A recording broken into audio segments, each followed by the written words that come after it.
বন্ধুগণ, হিন্দু ধর্মের পঞ্জিকায় এমন একটি বিশেষ সময় আসে যাকে কেউ বলেন মল মাস, কেউ বলেন অধিক মাস, আবার কেউ বলেন পুরুষোত্তম মাস। অনেকের মনে প্রশ্ন জাগে, এই মাস কি সত্যি অশুভ? এই মাসে কি কোনো পূজা পাঠ করা যায়? তুলসী গাছে জল দেওয়া কি উচিত? এসব প্রশ্নের উত্তর জানতে হলে আমাদের শাস্ত্র এবং আধ্যাত্মিক দর্শনের গভীরে প্রবেশ করতে হবে।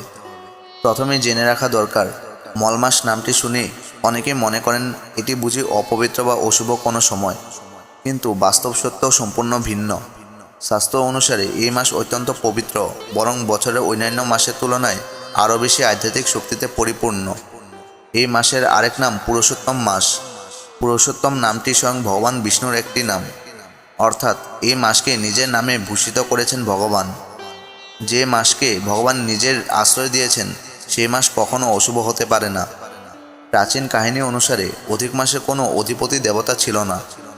অন্য সব মাসে আলাদা আলাদা দেবতা থাকলেও এই মাস ছিল অবহেলিত ও উপেক্ষিত। তাই অধিক মাস দুঃখ নিয়ে ভগবান বিষ্ণু শরণাপন্ন হয়। তখন ভগবান তার কষ্ট শুনে তাকে নিজের নাম পুরুষোত্তম প্রদান করেন এবং ঘোষণা করেন যে এই মাসে করা সামান্য পুণ্যকর্ম বহুগুণ ফল দেবে। সেই থেকে এই মাস হয়ে ওঠে ভক্তি, তপস্যা, আত্মশুদ্ধি ও ঈশ্বর চিন্তার শ্রেষ্ঠ সময়। অনেক আধ্যাত্মিক গুরু বলেন, মল মাস হলো এমন একটি সময় যখন মানুষের ভেতরের সুপ্ত শক্তি জাগ্রত হওয়ার সম্ভাবনা বেশি থাকে। এই সময় নামজপ, ধ্যান, গীতা পাঠ, ভাগবত পাঠ, রামায়ণ পাঠ, কীর্তন ও সৎসঙ্গের মাধ্যমে মন দ্রুত পবিত্র হয়।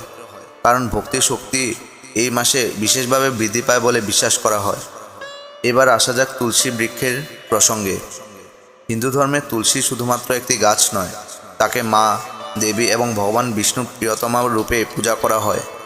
যে বাড়িতে তুলসী থাকে সেই বাড়িকে অনেকেই তীর্থের সমান পবিত্র বলে মনে করেন। তুলসীর উপস্থিতি পরিবেশকে শুধু শারীরিকভাবে নয়, আধ্যাত্মিকভাবেও শুদ্ধ করে বলে বিশ্বাস করা হয়। অনেকের মনে একটি ভ্রান্ত ধারণা রয়েছে যে মল মাসে তুলসী গাছে জল দেওয়া উচিত নয়, কিন্তু শাস্ত্রে এমন কোনো নিষেধাজ্ঞা নেই। বরং পুরুষোত্তম মাস যেহেতু ভগবান বিষ্ণুর বিশেষ মাস, তাই এই সময় তুলসী সেবা আরও বেশি শুভ বলে বিবেচিত হয়। প্রতিদিন ভোরবেলায় স্নান করে তুলসী মাতাকে পরিষ্কার জল অর্পণ করা, প্রদীপ জ্বালানো, ধূপ নিবেদন করা এবং ভগবানের নাম জপ করা অত্যন্ত পুণ্যময় কাজ।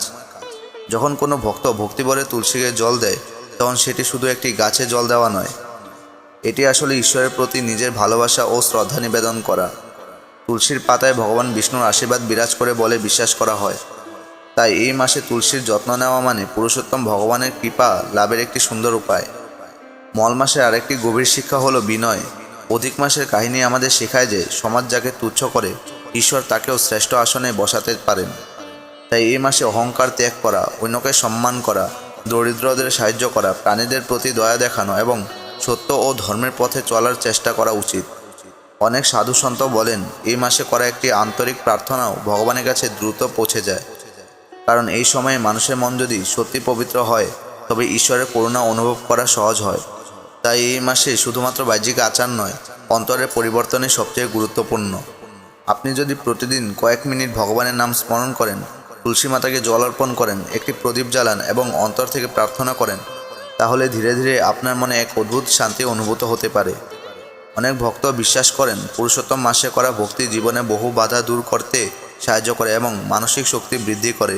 যে ঘরে প্রতিদিন তুলসীর পূজা হয়, ভগবানের নাম ধ্বনিত হয় এবং আন্তরিক প্রার্থনা করা হয়, সেই ঘরে ধীরে ধীরে ইতিবাচক শক্তির প্রভাব বৃদ্ধি পায়। এমন বিশ্বাস বহু ভক্তের মধ্যে প্রচলিত।